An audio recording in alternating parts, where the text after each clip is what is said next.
Ahiahi Mārie tātou. Welcome back, everybody. Lovely to see a new group of people in our chamber. What a treat today to have our council chambers filled.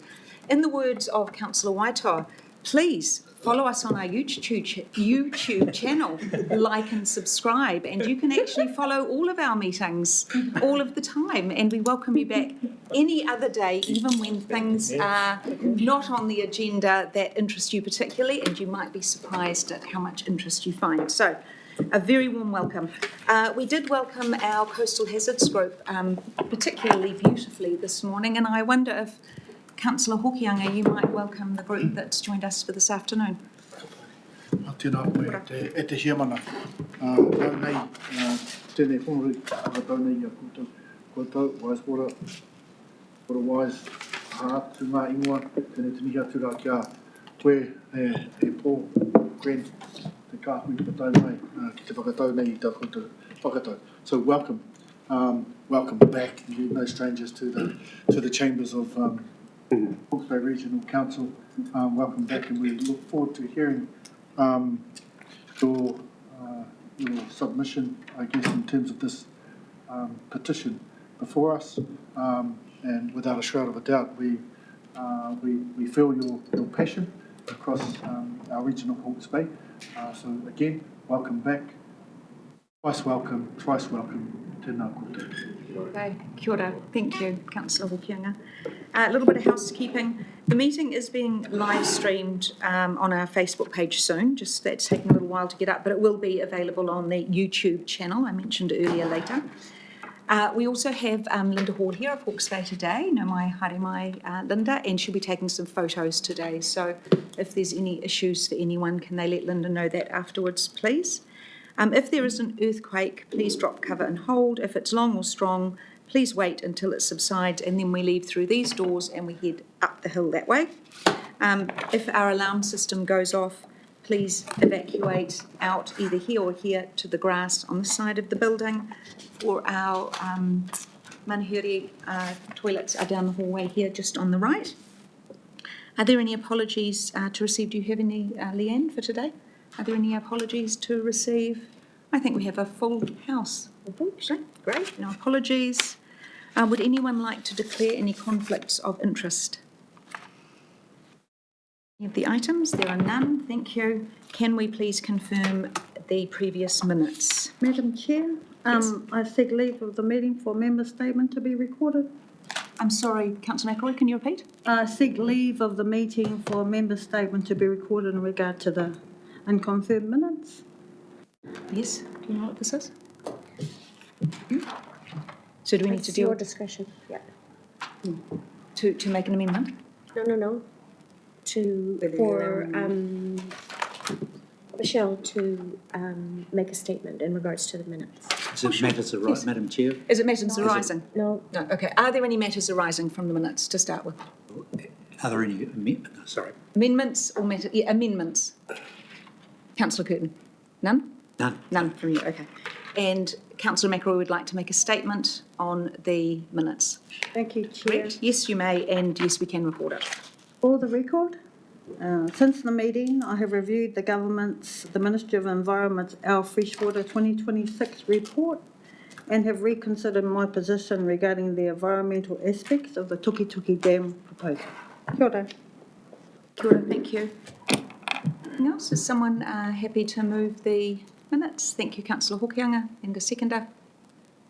Thank you, Councillor Waitoa. All those in favour, please say aye. Aye. Thank you. Oh, any against? Thank you, that's carried.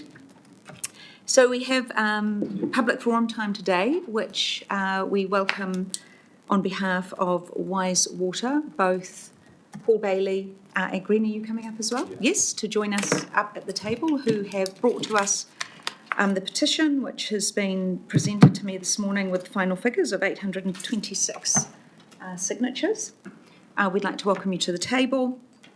We will receive the petition at the end of your speaking time. As discussed, we have 5 minutes for you to bring your thinking, or whakaro, your thoughts around this subject, and we thank you for your petition and attending today. Kia ora, welcome. Thank you, Chair. Wise Water Use, Hawke's Bay is presenting this petition to you today because we and the 826 signatories to the petition, which only closed this morning, so that's why it's been updated, with 85% of those from CHB, oppose the Ruataniwha Dam's promoters' plan to use public money to pay for so-called environmental flows. We ask Council to confirm publicly that they will not agree to pay for this water nor commit any more ratepayer money or resources to this project. We appreciate that the Ruataniwha Dam's promoters have yet to approach Council for any such funding, so it would be a fair question for you to ask, why does Wise Water Use think this is going to happen? To make the Ruataniwha Dam financially viable, the dam's promoters claim a water price of between 30 and 40 cents a cubic metre would be required. However, and to quote the Tuki Water Security Project information flyer of December 24, this water price assumes that the environmental flows of 20 million cubic metres are financed via the public sector. Also, Mike Pedersen later said, I would argue that it's unreasonable to expect private investors to supply that water free of charge. It is our belief that the only logical sources for this public subsidy are either the central government or Hawke's Bay Regional Council. Whether or not an approach has been made already, chances are that one will be made in the future. Hence the reason for our request. You could argue that we're putting the cart before the horse, but we believe a clear message needs to be sent to the public, to staff and to the dam's promoters that Hawke's Bay Regional Council has already been down this well-trodden path and has no interest in drinking from that trough again. By our calculations, if funding of so-called environmental flows was made by Council, it would increase Council rates by approximately 10%. Given the call on your financial resources due to Gabriel and today's constrained financial times, a 10% rate increase to pay for something which we currently get for free not only sounds ridiculous, but is ridiculous. This whole discussion raises the question of why do the dam promoters consider the so-called environmental flows are needed in the first place? From what we can ascertain, the so-called environmental flows are to enable continued water extraction from surface and groundwater sources during times of low flow in the Tuki and Waipawa. It is our view that they have nothing to do with improving the environment, especially given the trade-off involved with the Ruataniwha Dam, namely the destruction of an anticipated 29 hectares of dockland, and that's a number that has only recently been revised, and the inevitable increase in the use of fertilisers on the Ruataniwha Plains. As a council, you are already dealing with having to ensure that DIN limits under Plan Change 6 are met by 2030. The DIN limit is not a target, but is absolute. The solution is obvious, and that is water allocation reform. Our name, Wise Water Use, says it all. When approximately half the water consented on the Ruataniwha Plains is used by a handful of dairy units, it is high time that some of this allocation is clawed back and put to more wise use. Your 2023 Regional Water Assessment Report clearly states that Central Hawke's Bay has the lowest economic return per cubic metre of water used, so water allocation reform would not only make environmental sense, but also economic sense. Given that something like $48 million of public money has gone into the Ruataniwha Dam to date, without it being any closer to being built, it is a pity that this money was not used towards water allocation reform instead.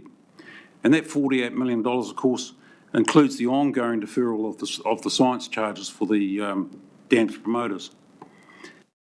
In closing, we are conscious that you are unable to bind future councils, whatever form they may take, to not agree to pay for this water, nor commit any more ratepayer money or resources to this project. However, you can make a commitment to agree to do so for the rest of your term. This would send a clear message to the public, staff and the dam's promoters that your financial and staff resources are better used elsewhere. This is what we are asking for you to do, and we welcome your consideration. Thank you. Kia ora, thank you, Paul, and thank you for your exact 5 minutes and your very eloquent summary, not surprising for the amount of years that you've been involved in this project. To all of you who've been involved in the Wise Water project for many, many years.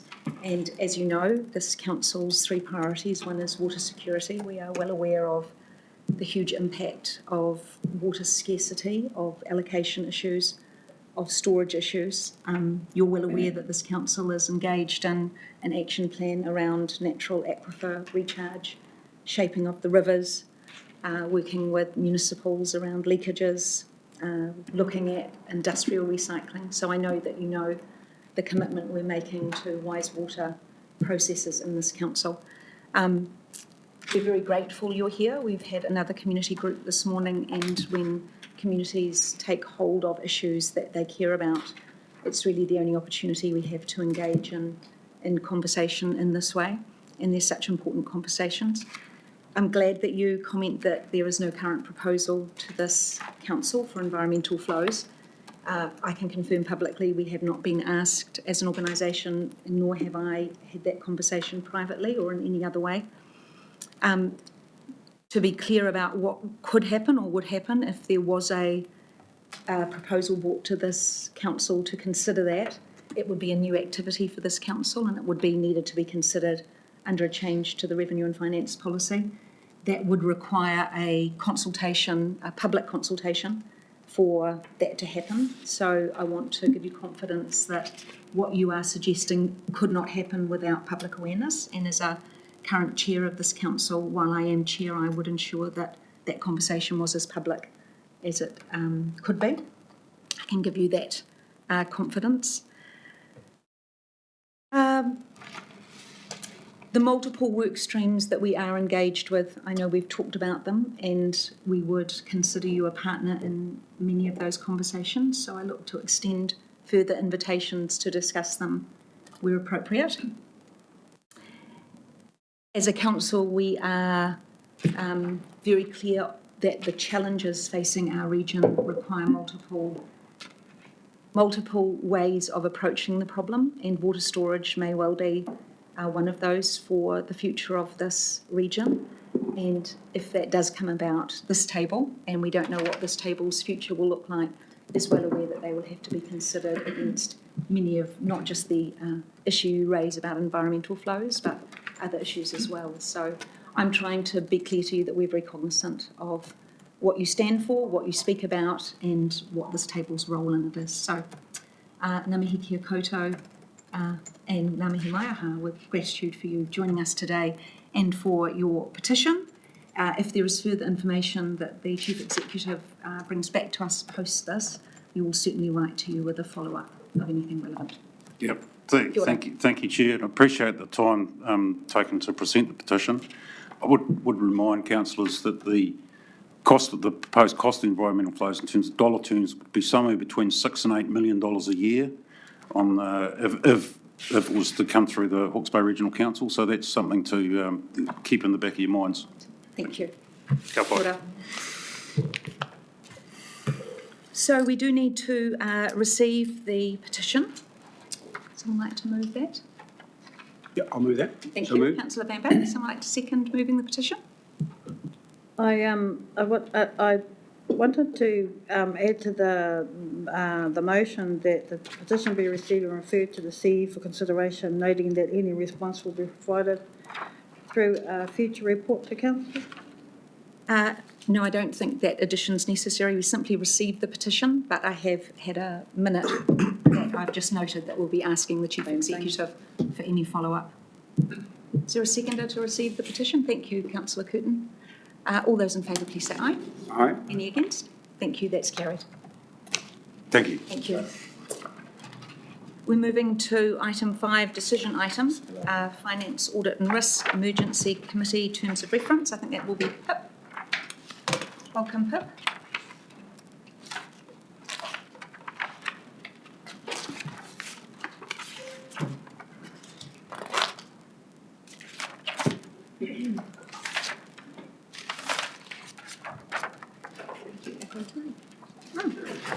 I'll do these. Till we turn to public excluded. Kia ora, welcome, Pip. Kia ora again, councillors. I'm here to talk to you about paper 5.1, which is an update to the terms of reference for the Finance, Audit, Risk and Emergency Committee. If you recall, back in the February meeting of the FAIR Committee, we agreed that the original wording of your governance responsibilities for emergency management wasn't articulated accurately. So we have updated that to more accurately reflect those accountabilities. Those changes are made at paragraphs 1.7 through to 1.9 of the updated terms of reference that are in your reading packs. I'll read from those just so that you're really aware of what you're signing up to, which is that the purpose of the Finance, Audit, Risk and Emergency Committee is to provide governance, oversight and monitoring of 1.7, the effectiveness of HBRC's business continuity planning. 1.8, the effectiveness of HBRC's internal planning for and delivery of emergency management functions for which this council has authority or direct responsibility. And importantly, at 1.9, clearly articulating the accountability that we have for CEDM, which is HBRC's role as the administering authority for the HB CEDM office. We have included a note that we would like visibility and understanding of the work of HB CEDM, which will be informed by reporting and updates from the HB CEDM Joint Committee. So that's the articulation of our emergency responsibilities. I have also updated the membership terms of reference at point 4.4 in the terms of reference. And this is following the recommendation and guidance on good practice from the Office of the Auditor General, which recommends a mixed table and comprising both elected members and independent members in order to ensure that you've got the right level of expertise at the table, given the broad scope of responsibilities under this committee. I want to be clear that this update of terms of reference doesn't hold you to appointing any additional independent member. It just provides you with a provision to do so should you want to. Happy to take any questions. Thank you. Councillor Waitoa, as Deputy Chair of the, is there any extra comments you'd like to make? Further questions or clarities? Pip's covered that in full, and it is needed to where we were when we first started the new committee. And that came through with our new independent chair, who also gave some thought and advice onto what we should be looking for and looking at. So, no further. Okay, so questions or clarifications for Pip? Yes, Councillor Curtin. Thank you, Madam Chair. I just wondered, turning to 1.9 in regard to HBRC's role in informing and reporting, updating on a Hawke's Bay CEDM Joint Committee. Has there been established a reporting framework at this point? I'm going to. Oh, okay, sure. Yes, there's a dashboard that's reported to the coordinating executive group and then through the joint committee. I think the last joint committee meeting was the next iteration of that, so we would look to be able to bring that to fair. In development. Yeah, further, Madam Chair, just if we can receive that, and I'm just wondering whether in fact we ought to make an appendix of that to the terms of reference. Mm-hmm. As you all know, this is a new addition to this new committee, and I think it's important that we continue to develop exactly that and add the pieces that we need to get assurance through these two pieces of it. So I'm really just clarifying with you, Pip, as we develop further assurance pieces in CEDM Joint Committee, we could bring changes to these terms of reference or specific pieces relative to that. Is it a good idea, Councillor Curtin, to wait and see what that framework, how that framework and dashboard, and then we come back to that at the next fair meeting? Sure. Yep. Okay. Agreed, though. Yeah. Any other clarifications or questions or comments as well? I'll take now on if people feel these terms of reference are starting to meet the needs that we were articulating. Councillor Parsons. My comment, I don't know what it is until it comes out, to be fair, is around 1.9 as well. I thought the reason that we made that addition was to make sure that we've got eyes over what's happening on that joint committee. Does that cover that? Like, if we have a dashboard, who's auditing it? Who's oversight and, who has the oversight on that is my concern. The oversight on that is through two mechanisms. It's through the coordinating executive group, and then secondly through the joint committee that has ultimate legislative responsibility. But it will have visibility back to FAIR under this terms of reference. Okay, isn't that like marking your own homework? I thought we were the ones that were going to look over. No, I think sort of the legislation establishes the right mechanisms, and then ultimately sitting over the top of all of that, you've got the National Emergency Management Agency, who have a representative who sits on the joint committee. Okay. Yeah, I think what we're trying to do is create more visibility between those two, and I think these are a good start of the way we're going to do that. And as soon as we bring in that assurance piece, I think as a committee we'll start to see if it's giving us the type of information that we need and the way that we respond to it. So I think it's a work in progress. Okay, thank you. Any other? No? Are you happy with those? We are looking to receive the report, agree that the decisions are not significant under our significance and engagement policy, and to adopt the updated terms of reference. So is someone happy to move that? Thank you, Councillor Waitoa. Thank you. You'd like to second it? I just wanted to raise an issue with regard to the recommendations. Sure, well, I'll get a seconder, and then would you like to make some amendments? Before that, so that it potentially is an addition, but I'm seeking your guidance on that. Sure. Is, to bring back a reporting framework at the next council meeting for consideration. Could we have a look at the calendar to see if the next CEDM committee meeting is before the next FAIR committee? It's not. It's not, okay. I think we'll need to adopt what we have as soon as we have the CEDM Joint Committee, which is bringing back that next iteration. I think we bring that back to council, talk about how that's going to fit into this, and if we need to make some more amendments, we do that then. Thank you. But the Chief Executive has referred to a dashboard. Is that adopted by CEDM at this point? Yep, the meetings, the minutes, the papers from the joint committee are public, so I'm happy to circulate those. And that includes the first iteration or second iteration of that dashboard as it currently exists. I'm sure the joint committee will continue to refine it over time. Okay. We're looking to do more work within that insurance piece, so I'm hoping for it to be more fulsome.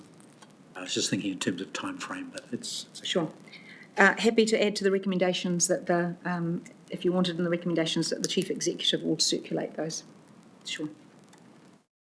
Are you happy with that, Councillor Waitoa? That's the move. Are you going to second that, Councillor Curtin? Yeah, I will do. Thank you. Any other comments? All those in favour, please say aye. Aye. Any against, that's carried. Thank you very much, Pip. Item 5.2, fixing the common seal. These are staff warrants and leasehold land sales. Are there any clarifications needed on those? Happy to move that from the chair. Is someone to second that? Yeah. Councillor Klinsky, thank you very much. Any other comments? All those in favour, please say aye. Aye. Any against, that's carried. Thank you. Welcome to the team who is bringing the information and performance monitoring update. This is the independent flood review recommendations that were, I think, 48, although Louise will correct me if I'm wrong. This is a very fulsome update on where those are at, and also the assurance piece from PwC. So thank you. Welcome. Chris, you're going to start us off? Thank you, Chair. So we do have our usual regular updates, but Craig will take us through some of the work that's being done to improve our public information. So we'll have a bit of a show and tell, and Louise can take us through a bit of that detail as well, but roughly 20 minutes of show and tell on what we've been working on. and then to take questions on the Minutes of paper. questions, that's great. We've got about 40 minutes. Yeah, so Craig is going to take you through some of the methodology for flood forecasting that this organisation uses. And then one of our priority projects for the Hawke's Bay Independent Flood Review was to create a dashboard for flood forecasting that would sit on our extreme weather hub. We've done that work. It's about to go live, so we will just take the opportunity to take you through that before it goes live. And then after Craig and Aspel from our digital design team have taken you through that, Julianne and I will take you through the quarterly report for the Hawke's Bay Independent Flood Review. Thank you. Okay. All right. Okay to go ahead? Yep. Yeah. Over to you, If Craig. I haven't introduced myself, Craig Goody, our principal engineer here. Been here just over 30 years now. It's been a great time. In one of the last events, Chair Sophie came and visited us in our response room, and I explained how the flood forecasting system works. And she said, this would be great to tell everybody, so I've squeezed it in here in amongst a few other things. Now, the goal of the whole system is to use our understanding of hydrology and hydraulics to make useful predictions for the future states of rivers. And by useful, it's got to be timely and accurate and get to the right people. And that's probably where we've struggled a few in the past. So now that's what we're trying to accomplish here. The system actually works by this program in the background called Mike Workbench. That's where all the models are built, and all the data is stored in Hydrotel. There's interaction there. And what's new is we're taking the data out of Hydrotel into the Flood Hub so that anyone, the public, can see it. Now, in terms of the whole forecasting path for weather, the World Met Office from the UN are the overseers of the whole global system. And there's three main models that use from Europe, the UK, and North America. But these are the guys that run things on big supercomputers that are take hours and hours to run. Very sophisticated stuff. We don't see any of that. We see the end result. From those sites, there are actually quite a proliferation of sites these days that use that data and make stuff. So every week there seems to be a new Ventu Sky or Windy or something that someone's come up with to make whatever their purpose is. But in New Zealand, we have Met Service. That's the New Zealand government authorized meteorological service. And our good friend, Mr. Brown there, did say when we joined Met Service with NIWA and Earth Sciences New Zealand, we want to have that single authorized voice for public safety messages. And that's very important. So that's why we always stick with Met Service for our input to our models. Now, what Met Service do, they downscale these big global models to regional and then local models. And what we get, the local model for New Zealand, what they've come up with is, if you imagine a grid over all of New Zealand, it's every 4 kilometers they've got a spot where they forecast the rainfall. So we get that. It's updated every 12 hours. They have 3 models. These are the different ones from the ECMWF, UKMO, and GFS. So they pick one model of the day. They say which one they think is the most appropriate for New Zealand. And what we do, we extract the hourly data at all of our rainfall sites from that data from Met Service. What we do with that data, we take the Met Service rainfall forecast, and we also have our telemetry system, which records rainfall at the same time. So we combine those into what's called a hydrologic computer model. We take the rainfall in millimeters, you're on some catchment area, which would be in square kilometers. Over some time, you take millimeters and kilometers, square kilometers, and you get a volume per time. And that's a discharge, and that's the runoff. Flow, discharge, runoff, all the same thing. So that's like, for example, 100 mils of rain, and you end up with 100 cubic meters per second. That's just out in space there somewhere. You need a hydrodynamic computer model to say what happens to that bit of water as it goes down the river. And the things that matter with that are how wide the river is, how steep it is, and how rough the bed surface is. So that's a hydrodynamic computer model that makes the water level come out of this system. At the same time that we're computing that, we also record the water level from our telemetry system. So those two water levels better be the same. But they're not, because one's a model and one's reality. So if they're not the same, the system adds or subtracts runoff, and that's called data assimilation. So it takes what's happened in the past, say, 12 hours and say, well, I've had to add 10 QMEX. For the next few hours, I'm going to add 10, then 9, then 8, then 7. It's got a decay function. So it knows right now how much to add, and then over the next future, it has an estimate. That's the water level then that we predict with our forecast system. So we forecast for the next 2 days, and from there you can see if there's a peak in there, the peak water level. So that system runs hourly, 24/7 on a special computer. There are some limitations though, and probably the biggest thing to think about is the forecast rainfall, because that is speculation or prediction from the Met Service, from these big global models. They say they're only updated every 12 hours. So, you know, and we saw in Gabriel specifically, even with 350 mils of rain predicted by Met Service, in some areas we got 700 mils of rain. So we've started running a model of the day times 2 just to sort of cover ourselves.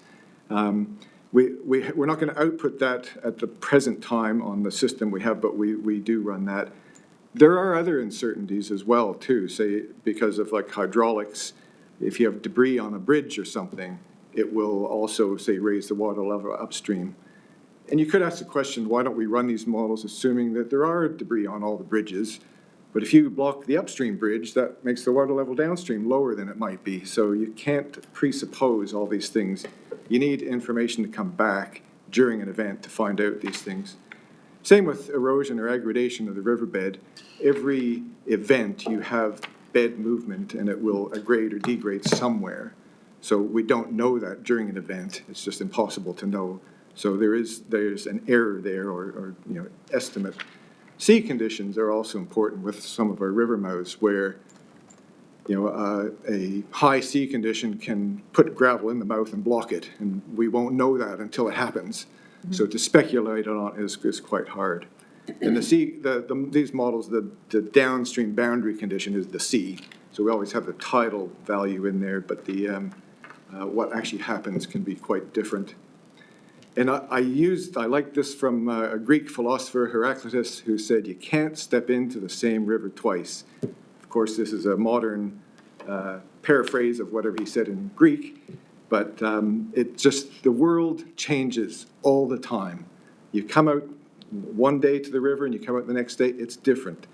The vegetation's grown, the bed might be different, you're different, the water's different. So I think what he actually said was the world is always in flux. There's always changing. So when we say we have a model, we've fixed a lot of things in the model, and they don't change during our model runs because it's impossible to do that. So we have to accept some limitations. I mentioned our response room, back to present-day reality. This is a great central spot where we can operate. So we have screens for observations and forecasts, and we'll have meetings, and this is where we generate our updates that we send out to everybody. In this process, we have created an internal dashboard where we can, it's a convenient way that we visualize the rainfall and water level forecasts, but it only works within HBRC network only. And because of security and performance issues, we thought about whether we can put this external, but we didn't want to have that risk of somehow someone hacking into our data. And if we had like 1,000 people hitting it, it just might not work. So we decided to come up with a different way. And that's where the ICT team came in said, right, we'll make our extreme weather hub and the flood part of that. This is the brand new side of it. So we've got testers out there to see, give us some feedback on what happens. I'll do a little live demonstration in a couple of minutes, but it generally has some things on the left-hand side that you can pick, a map and data. It's got actual weather forecasts coming from Met Service, quite a few things on it. We've got 79 rainfall sites, which have observed hourly data for the past 24 hours and the forecast for 48. We have 54 water level monitoring sites. Of that, we've got 29 which have forecasts, and we also have 20 additional sites where there's no observation, but we provide the forecasts. Example, State Highway 50 for Waipawa, Tuki Black Bridge, Esket Highway 2, Wairua Yacht Club. So we've added like 20 more sites, virtual sites really, and we can add more. This is where the feedback from the public, if they want something on some particular spot in the model, we can extract it from the model. We will have, in the future, we'll add the more sites in or more catchments. There is a limitation at the moment on our computing system and the time it takes to run these. So we're just waiting for that computer to upgrade before we add these ones in. It all takes a bit of time to, when we think about getting all the telemetry data in, which takes about 20 minutes, and have these model runs, and we have the 2 times model runs, it takes an hour. So the more and more models we add in there, the more and more time we're squeezed. This is what a graph of the river level looks like, but because it was live data from yesterday, this is Esket Waipawa, and the water level is really low, so it's the line way down low. But what we have here is the observed for the past 24 hours, forecast for the next 48 hours. Now, and a very important thing, what I mentioned earlier about we're always in a state of flux, is the confidence decreases away from the forecast time. You know, in the first, say, three to 6 hours, we're quite confident because we see what's happening and the rainfall's already fallen. But when you're talking about rain that might or might not fall, we sort of have that medium confidence, and then as you get further down, it's low confidence. This is going to be something that's going to be quite hard to explain to the public, that says, in 48 hours, you said it was going to flood. It's like, yeah, but that's in our low confidence and zone. And this did actually happen the other day, where I was watching one of the gauges, and it was potential for flood. So I contacted Civil Defense, and we upscaled. We started observing. So 24 hours in advance, we were thinking something might flood, but then 18, 12, and by 6 hours, we're like, no, it's not going to flood. So it does change over time. So it is important that we get out to the public that these are forecasts only. It's not a guaranteed something's going to happen. So I'm very adamant about that aspect of this. On the hub, we've got this river status page where you can quickly scroll up and down and see if anything is in over the normal or in the higher watch stage. Something very important about making sure people understand river level. You might see on the bridges or you hear someone say the level's 4,000 millimeters or something like that, and we've got these big rulers, staff gauges that are on the bridges.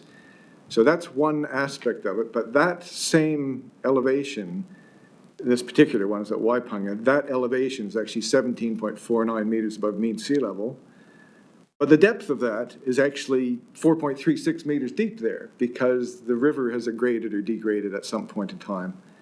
Now this number, the stage, is very important for hydrologists, because we record that as the water level was 4,000 millimeters at that point in time. Now, and that's fixed, that's what happened. The amount of discharge that might come through there could change at 4,000 millimeters, because, say, at that level, with the ground at some level, it had 100 cubics, but the river degraded, And at the same level, you could have 150 cumex. So that's a derived value in our system.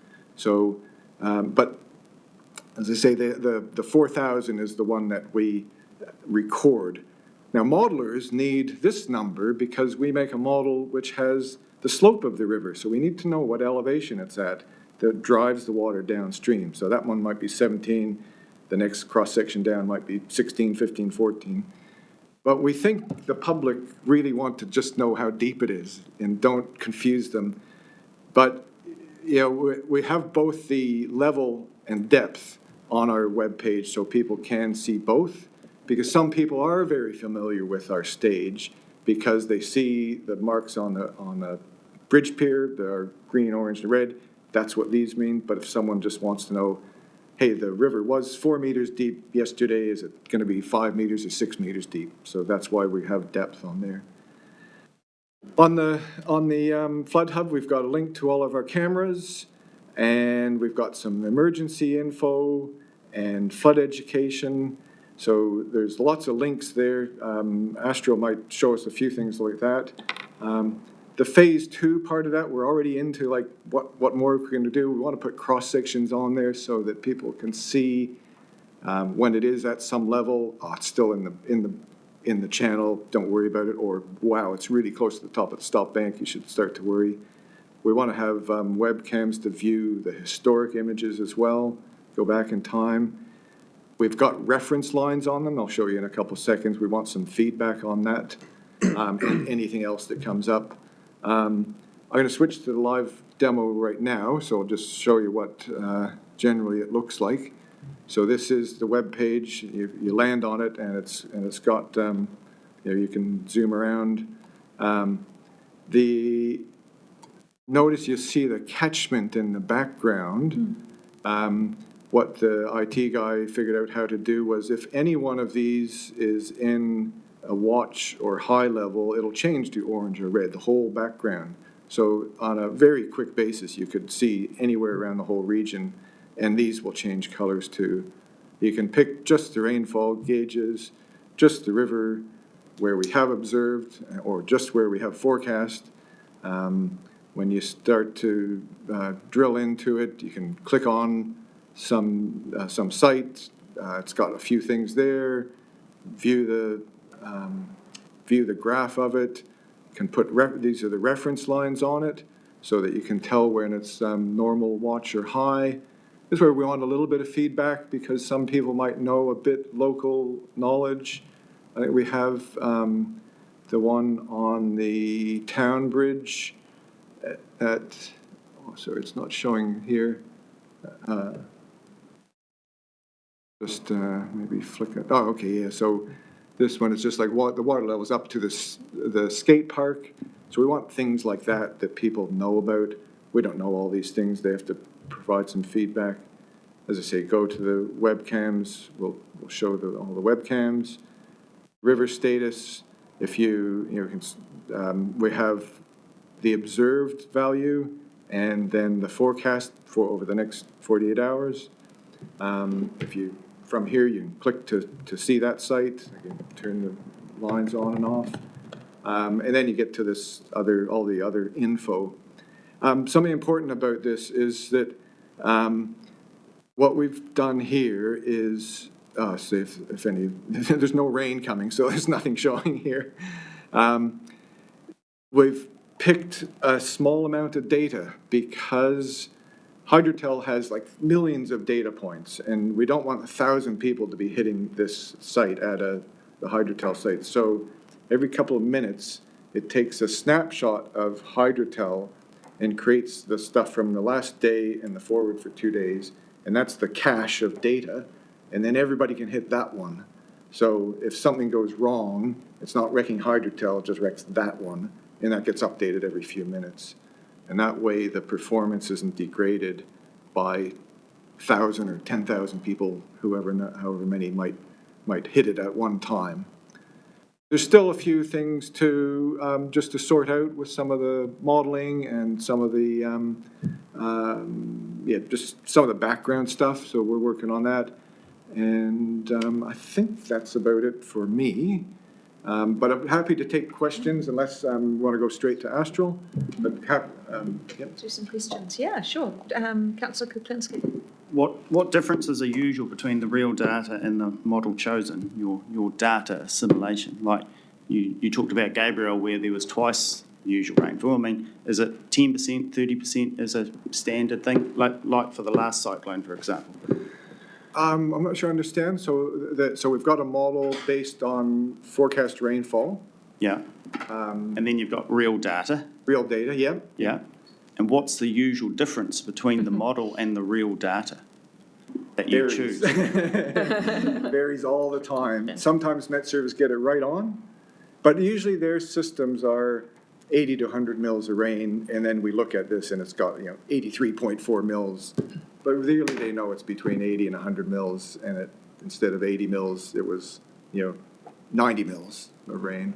Probably worth noting, for the vast majority of rainfall events, it's reasonably close, but there are events that occur where it's not so close. And I guess as you're going in, and I guess the more extreme the event, the higher level of uncertainty, because it's not within Met Services sort of normal forecasting parameters, and they'd probably say that as well. I think that the extreme events are a lot harder to forecast. Especially far in advance. You notice, say, with the cyclones, Met Service tried to not put something out until a few days, until it comes into their realm of where they're supposed to do things. Other sites might be saying, oh, you're going to be hit by the forecast, and Met Service stays quiet because they know it's going to change. And until they're fairly certain in one of their paths, they'll say, well, it's going to be between here and there. And then they start to tidy up on it and say, look, as they're maybe 5 days out, it's going to hit one of these places. Certainly, that's the thing about the variation. It's huge, and it changes all the time. That's my thought on it. Councillor McIntosh and then Councillor Parsons. It seems to me in this that telemetry is our friend, because if Met Service gets it really wrong, telemetry is going to put it right, albeit it's not going to give you much warning. That's correct. So especially with, like, say, it has rained up in the catchment, say, if you're talking about the Naroro, you care about the rain over the last, say, 6 to 8 hours, whereas ESC, it might be the last 2 or 3 hours, because the catchment responds quickly. So at least we have that info that's coming in. Yeah. Sorry, that wasn't my question, though. Do you see a situation where, like we had a couple of weeks ago, we were expecting a whole lot of rain and people got appropriately very prepared? You can't answer this accurately, but can you give us a steer? How can you reckon that sort of thing's going to happen? And I'm getting to the cry wolf situation here, where people get lazy when those sorts of things occur. I think it can be an important thing. So as you remember that in Cyclone Vaianu, if someone was saying that it didn't rain as much as we thought, actually we didn't think it was going to rain. It was a big swell event. So that was, people might have got confused on that. I think with this sort of system, there is an element of, if the public just see some forecast and take action on it, they really have to understand the confidence. And that's why I want to really make sure that people understand that, so that we're not crying wolf too much. Because we can say, well, given these conditions, this will flood. These conditions will probably change, so be prepared. If you need 24 hours to vacate your place, well, you better leave now. If you only need 2 hours, well, you should wait until closer. Now, that involves a lot of civil defense things as well, and like Hastings, Wairo, and Central Hawke's Bay, Napier, to decide how. We just tried to provide them the information, and they action the cry wolf. Can I just sum that? So broadly speaking, you don't think we're really going to be in a situation where we're putting up the red flag and it doesn't transpire that much? In other words, do you feel confident about the system, so we're not going to be scaring people in it? Timing is it. If it's in the next 3 hours, then yeah, I'd be confident. If it's 48 hours away, I'd be, nah, it's probably going to change. At Civil Defence, we're talking a lot at the Joint Committee about the maturing of the civil defence systems, and I think that this type of flood modelling is part of that. It's the maturing of the systems of the relationships, and we need to make sure that the public is maturing alongside it. So these types of subtleties are, I think, going to be a big part in the future. Councillor Parsons, then Councillor Roadley, and then Ms Hopkins. No, Hopman, sorry, Tanya. Louise. My question is... I don't count. You're still, yes, I'm only doing two at a time. Okay. After that. That was yeah. 3. my question is, not meaning to sound cynical, but or simplistic. What's the purpose of this?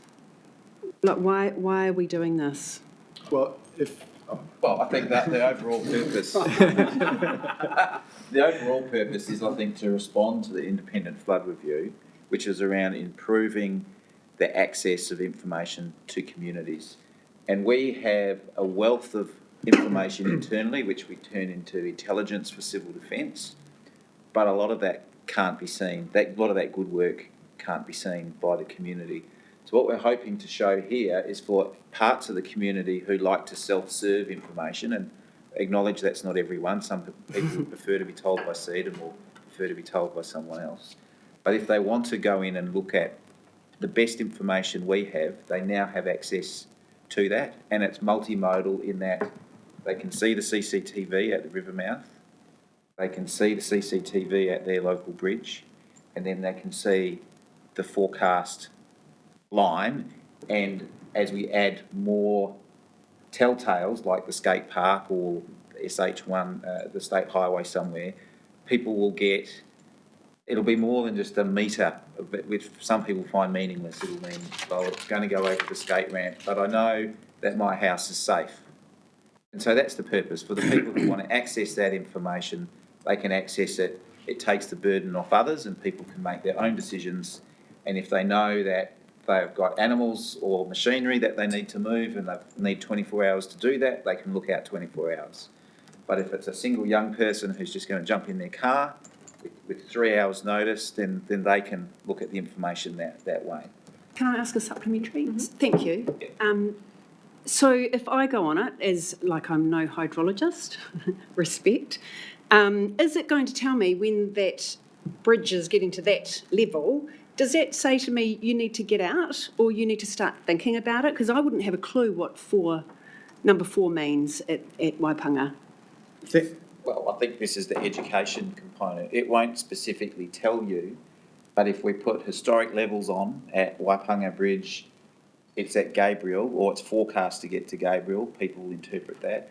I think the colour coding is trying to be, this is where we'd expect it to be, this is an area we should watch, and this is an area we should be concerned. But I think there is an education component, because people could misrepresent, and I think what Craig's been saying, it's that far end of the page where the greatest uncertainty is. And so I think, it's around educating people, but acknowledging this isn't for everyone. If people aren't technically minded or can't get their head around it, then perhaps they're better off with an official statement from Civil Defence. And I guess I'm not going to tell you how to suck eggs, and you would have considered this, but you've got some people that are really into this, and then they get the information and then they put it onto Facebook, and then we uneducated people look at it and go, oh, gosh, or don't worry. So we are aware of that sort of thing happening, and what we're trying to do now is put messages on our information that's sent out, that if people are copying and pasting information, they're doing it in its entirety, rather than copying bits and leaving bits out, because it does look official, it does look like it's the regional council's work, and we want to make sure if it's shared, that it's shared in its entirety, and it's also clear for the purposes. So some of our information is intelligence to civil defence for them to make decisions. It's not actually a notification of anything. So there's still a bit of work to do there, but it's a risk that we're currently discussing. I think also the community hubs, as they become more mature, they are making relationships to the information in their own way as well. So all these pieces are needing to come together as a whole. When you say community hubs? So they will come onto that in the flood review. We've got some of the pilot areas that we can talk about later, or it might be one of your individual ones, say our one at Waimarama. Our civil defence leader there is very connected into this. He might do that on behalf of the community, for example. So there are different ways, I think, people are accessing it. Councillor Roadley? Kia ora, Chair, and good afternoon, everyone. Thanks for that, Craig. That was fantastic. Really like your colour banding that you've put across that those screens, and I think, Chris, did I hear you call it telltales, where you have the commentary that resonates with that community, i.e. it's up to the skate park phrasing there. And I think I heard you say, Craig, that you are hoping to get that or something similar across the whole region. So have we got an active work stream that's working towards capturing what those little catchphrases might be? It's up to the steps of the church, or it's wherever it might be. And secondly, could we look at them not just at the Cyclone Gabriel one, but maybe as they change from a green or a normal state to a more potentially of concern? So you had a bit of a stage thing, right? It's up to the steps of the whatever, now it's up to this stage, so that people can really make some judgments around what makes sense to them.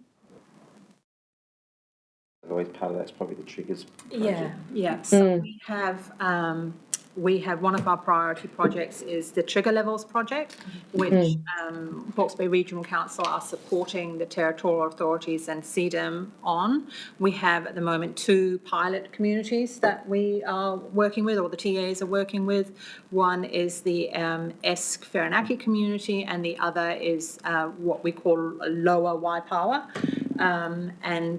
Part of that is to work with that community at place, particularly with this type of information, that this is where the river may get to at a certain flood level. The community can identify what are their local knowledge base, that they know that at this level the water has gone to there, and through that we can get more local trigger levels, which we can then add to this website or the flood hub. Obviously, it's a lot of work to work through every community in every place. So we are starting with these 2 trigger pilot communities, and then to create a framework that we can then roll out across the region.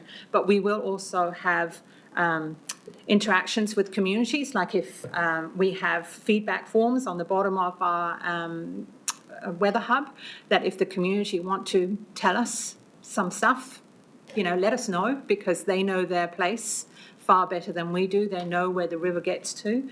Our modelers sit in an office and get all that data and all that information, but they are not on the ground and they don't see what's happening in reality. So we need communities to let us know that. Thank you. Tanya Hopkins. Kia ora, thanks, Craig, and the team. I had 2 questions, if that's okay. Sure.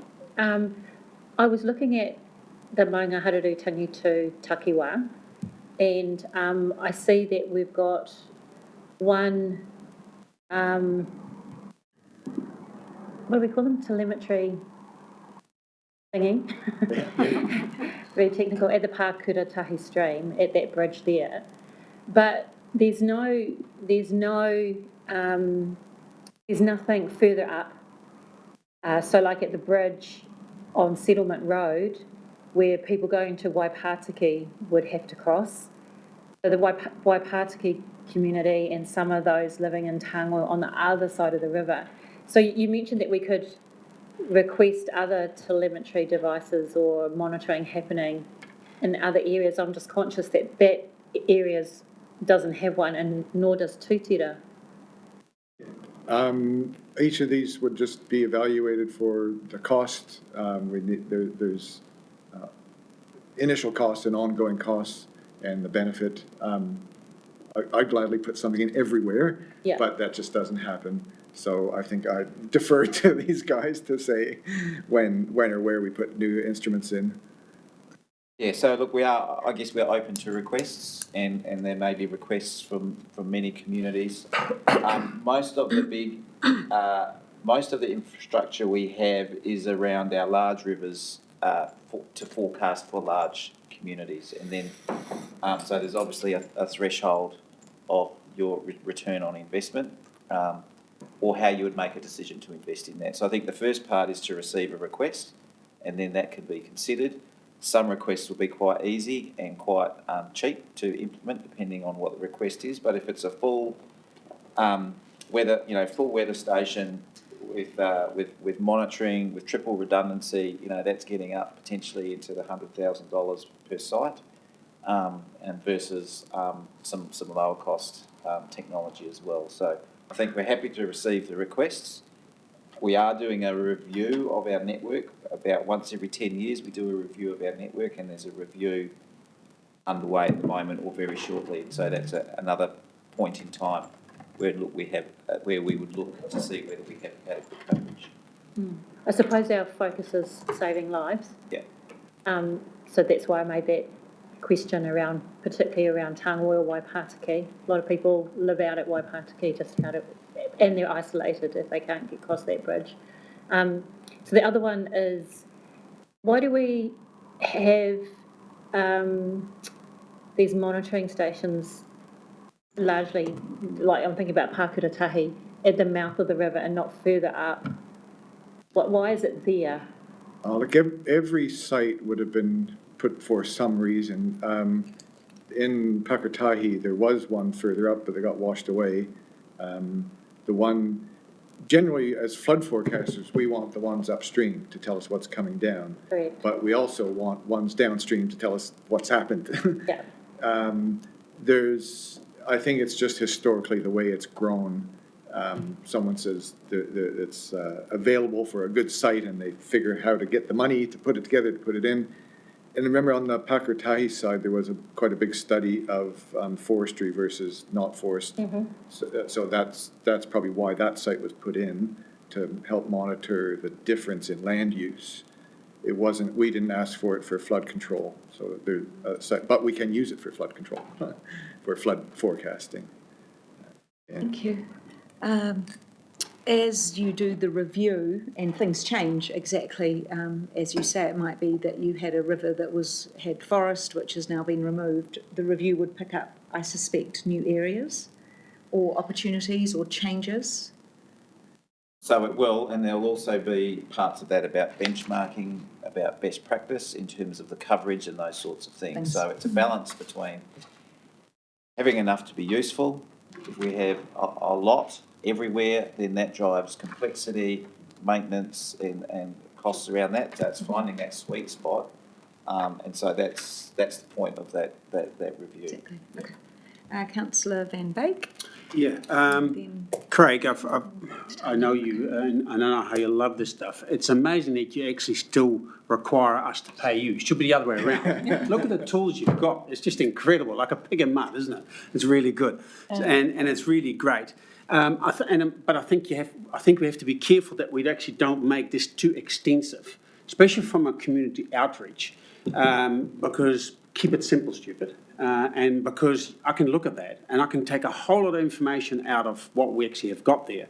But for the common public, if they just get to know what is coming down, the colouring is great, that's really good, so they know.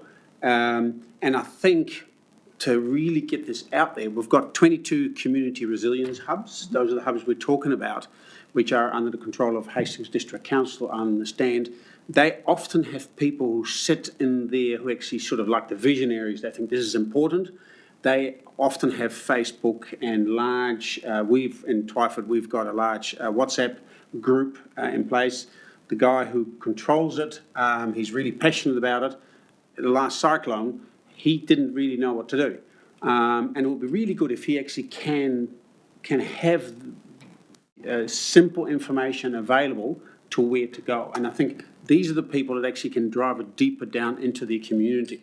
So I think that's where it's becoming really important through those resilience hubs, because that's where we're now putting our trust, and that's where the messaging is coming from. And I think it needs to be one single portal, Extreme Weather Hub through our resilience hubs, and I think that's a really good way of going about it, because that's going to be the conundrum that you'll have, is how can we get this out there and how can we educate them, because you do it for 6 months and in 6 months' time, big weather event, how does it go again? Where do I press, And if we have certain people that actually can drive it, sort of the visionaries in this area, I think that's the best way to go about it. But it's fantastic. I really love it. And, when I knew there was no rain coming, but if I look at Kurapaponga, the rain, where we measure the rain by telemetry, it doesn't tell me anything what it actually means for down below and how long it takes. Those are kind of things that we possibly to get to that people actually can pick up on. So they can do some self-management as well. I think which is part of this as well. But great work. Thank you. We've used up a lot of time, but we've got Councillor Curtin, Councillor McEvoy, and then we'll finish up coming back to Tony Hopkins. Thank you, Madam Chair. Sort of following on from So interesting. Tania's sort of comments and that priority questioning. Do I get a sense that the trigger levels and focus is on, if you like, threat to life? What's our priority here? Is it? I mean, some of the more isolated, outlying streams and events could be happening in a very low density environment. Where's our priority? How does that work? Is it? I mean, we've got threat to life. It's almost threat to property, if you like. So where's it sitting? What's driving investment and decision-making about location, etc.? So I think it's fair to say the first step is to broaden the information that's available to the public, which is what's driving this website, and it's ultimately driven around safety for life, safety for property, so people can make their own decisions if that's the type of people that they are. We're not forcing it on people to do it that way. When it comes to review of how many locations and things that we have, certainly the focus is safety of life, and traditionally the sites have been focused on our large rivers, large schemes where we have a scheme to operate, to help operate that scheme, and we have less locations in catchments where we have no schemes. I think there's a live discussion going forward about how broad we widen it out, but that's currently not in scope to say broaden the network out so that there's predictions in every catchment. That's not currently part of the scope. That's a further discussion. So I think part one is responding to the independent flood review, which is working with communities on trigger levels, broadening out the broadcast of information that's practical for people to make their own decisions. Once we get on top of that, there's probably a discussion, do we push it further, or are we comfortable with the level of intelligence we're really providing to communities? Councillor McElroy? Kia ora, Craig. So my question's like, when we had an event the other day, last week, the bridge marker was green, on the green. But because of the swell and the positioning of, suboptimal positioning of the river mouth, it changes what's happening, what you can see in town and what you can see down by the mouth along Corpy Road, two distinct different sort of, if you were just looking at, on a camera at the bridge, everything looks, it's a bit higher, but it's okay. It's not going into the playground. But when you got down to Corpy Road, she was like half a metre from breaching. So there's that component of it, because I know that level that when it breached for Cyclone Gabriel, the height of the river from the railway bridge reading. So that sort of puts me out now. It's like, it's looking this way and it's telling me that level at the railway bridge, it's doing this at the town bridge, but it's a totally different picture. So there's that aspect too. So it's like, it's a bit hard to follow. I know that a lot of our community, they either go down, I go down too, to have a look at the mouth, see what's happening. And they do watch. I mean, I promote the hub, have a look for yourself, watch Water District Council, because I have a environmental page back home, about 5,500 on it. So a lot of our community watch my page as well. And just the simple thing of looking at the graph the other day, and we saw, Nick rang me and he said it's dropping, and on the graph you could see the level dropping. I don't know how, did it blow open or something? I don't know why it dropped, but it dropped. the immediate relief for the community to see that graph. Okay, watch it whānau, the graph's going down, you know, so that's, and then they'd see, and they go, yeah, that's right, the Care 2 whānau start talking, they go, yeah, the river's dropping. So we are watching. I just wonder, Madam Chair, if we'd benefit from, you know, maybe not too complicated, but a simplified workshop, you know, a bit of a hikoi across Hawke's Bay, and communities that are interested come in and they can understand what it means. The trigger levels are really important though, you know, the trigger levels are it. I thought we had them because I just watched the Gabriel levels a trigger for me, but that's not the same when it comes to the other side of town. So there's that, but I really appreciate it as someone that's been hit. And it's ongoing, it's an ongoing anxiety. So for Louise to understand, for us who had it through our house and had to run from it, having no idea when you need to run. That's pretty much it. When you need to pick up your kids, when you put your kids, if you got time, put your stuff up. So your son doesn't lose all his material in his laptop, you know, for uni. So that's what it is. It's a warning system. And what I'd like to understand is, how do they get to the warnings? You know, when you see the yellow warning, the orange, and then I always take note of when they say moderate chance of going up to red or moderate chance of going orange, you know, like, okay, take note of that. Because if they go low chance, okay, you know, so it's, I mean, don't underestimate, like, you know, I'm trying to take the whānau back home, the community back home to along with me on the journey, but I also get worried about what I put up, because I don't want to freak them out, but they want to know. Thank you, Councillor McElroy. I think we'll take offline, we're pretty short on time, but that conversation around what a workshop or how the community hubs or groups are working with it is one we'll follow up on. But we're going to finish up with Tanya Hopkins. I'll make it short Thank you. as I can. Craig, you mentioned how the forecasted rainfall is one thing, but what actually happens can be another.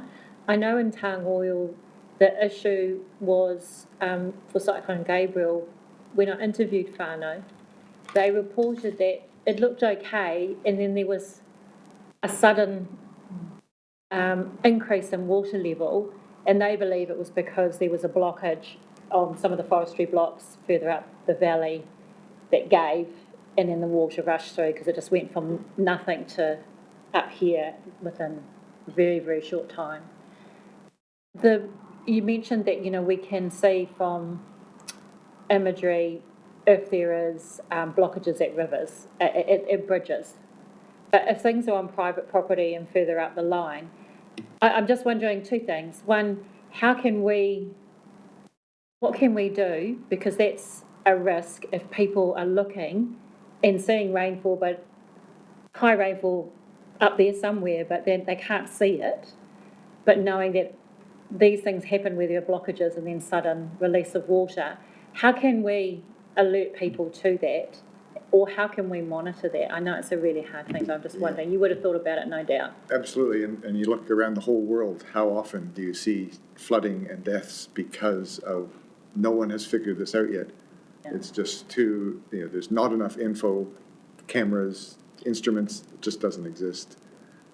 Not to say they're not trying, but that's just reality, isn't it? Yeah. Especially with blockages that just give out. Yeah. Sorry. It's true. Okay, so we don't know yet. Yeah, but all the surveillance. Surveillance, and I think this is this conversation again with the Civil Defence Joint Committee, this maturing of who's giving information where, how it's being communicated, where the community can input, where the community hubs have direct lines back to, through radio, back into the district councils. Did you realise that that bridge is completely blocked there? Can you feed it back through? I think that's the system that we're trying to work our way through, and certainly in this last event that turned out to be not so much of an event, those were the sort of conversations going on at the group office between all the different pieces of intel coming in. What would be a good way to do this? So I think it was a brilliant piece of training exactly around the conversation you're bringing. So who has the ultimate responsibility, Madam Chair?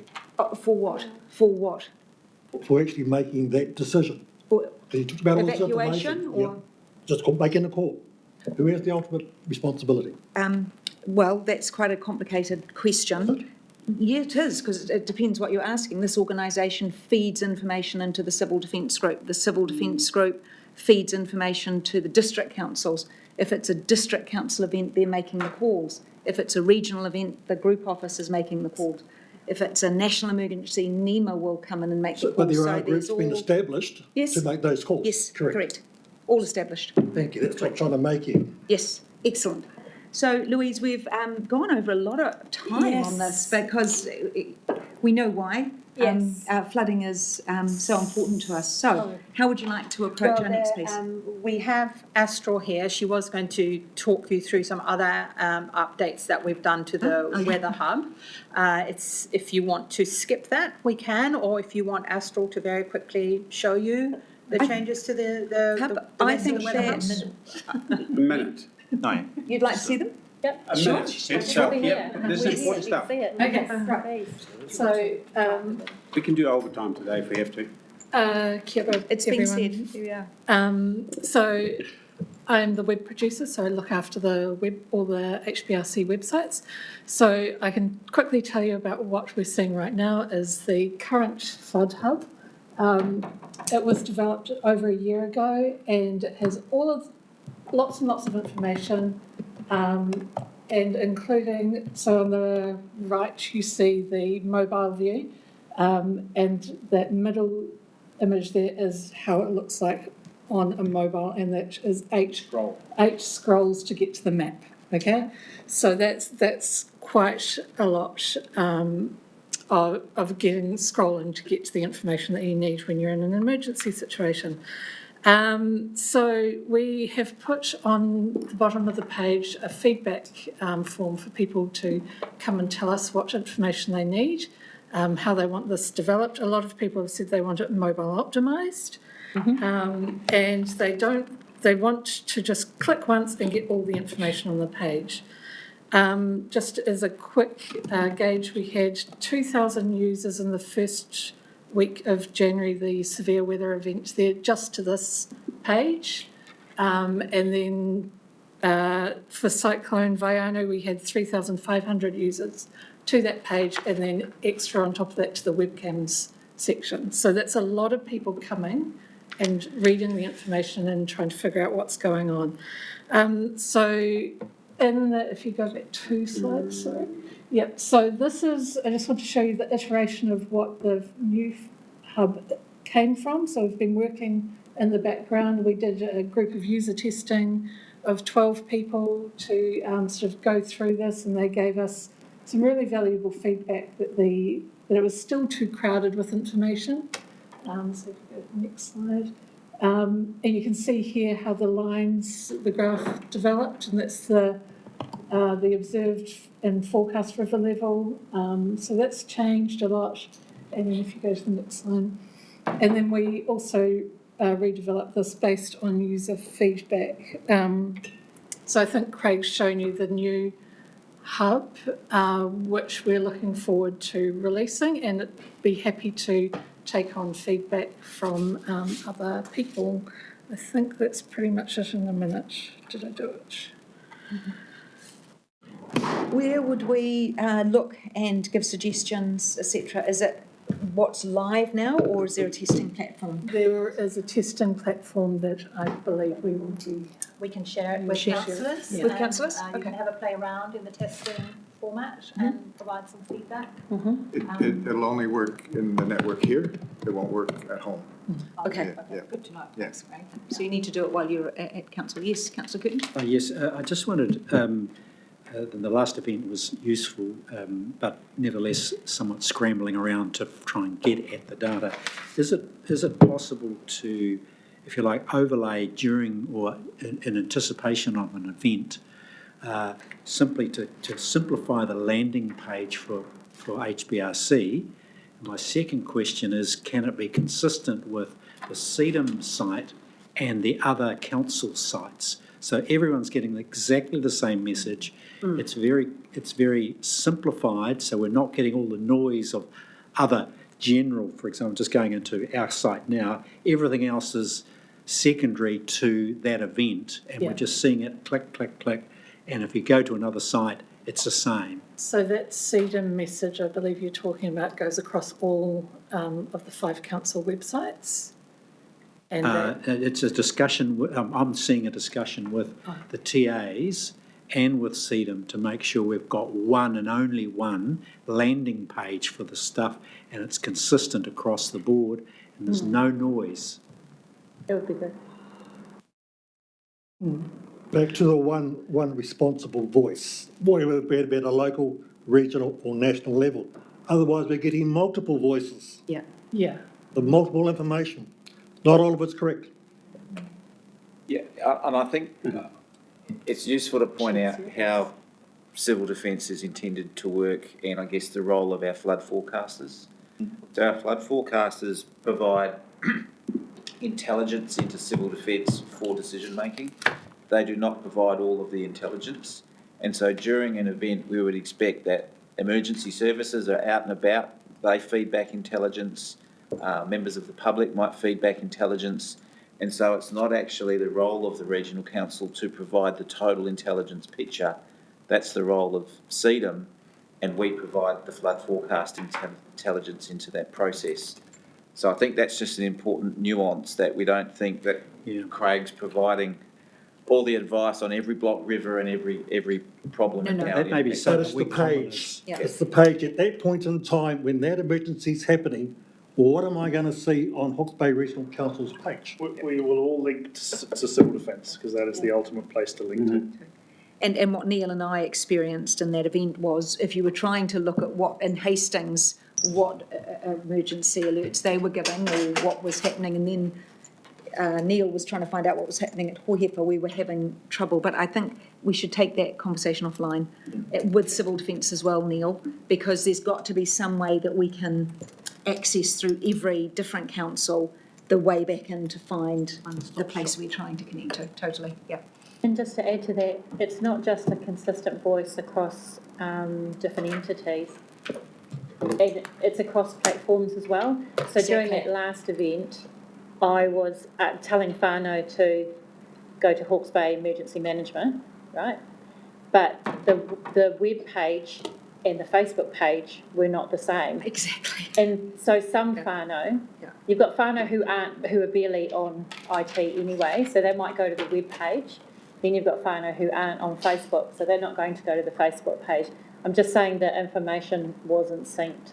People don't need to know everyone's comments, which you wouldn't see on a web page, but all the postings, the information should be up on web pages as well as Facebook. Yes. Yeah.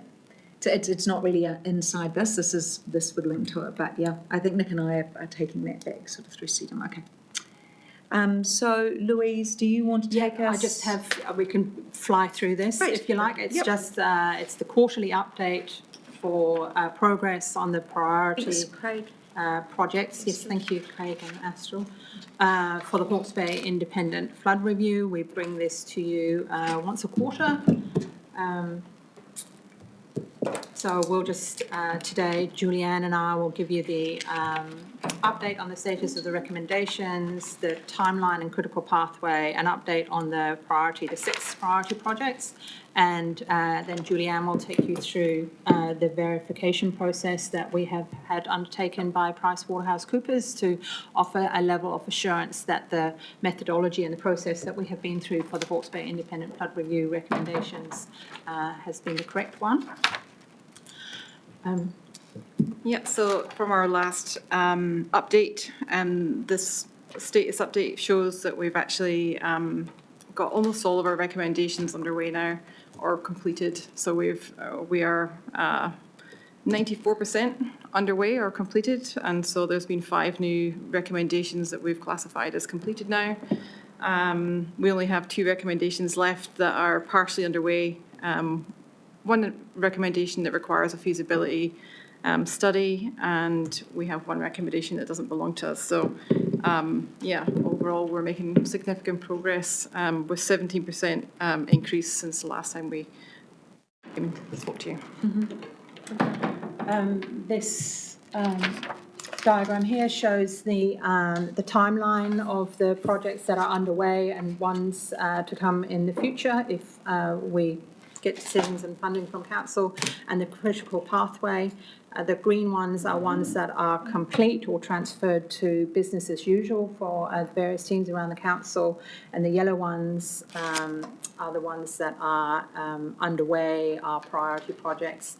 A new one that we have added since last time is the Hawke's Bay river alert system. So this is a subscription service that we will are developing, where people can subscribe to then get different levels for their rivers or several rivers across the region.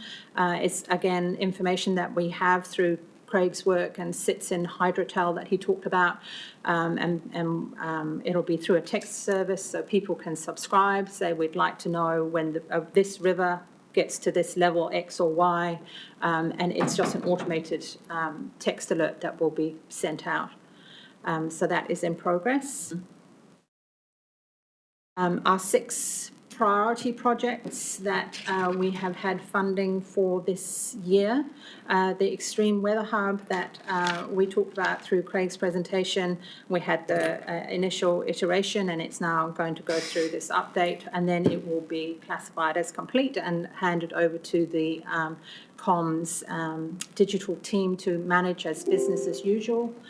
So that project will officially close. The Reimagining Flood Resilience Project, we gave you a significant update at the last council meeting. That is tracking well, and through May we will be having our community stakeholder groups and focus groups presenting back to the steering group, and then in June to this council on the outputs from that project.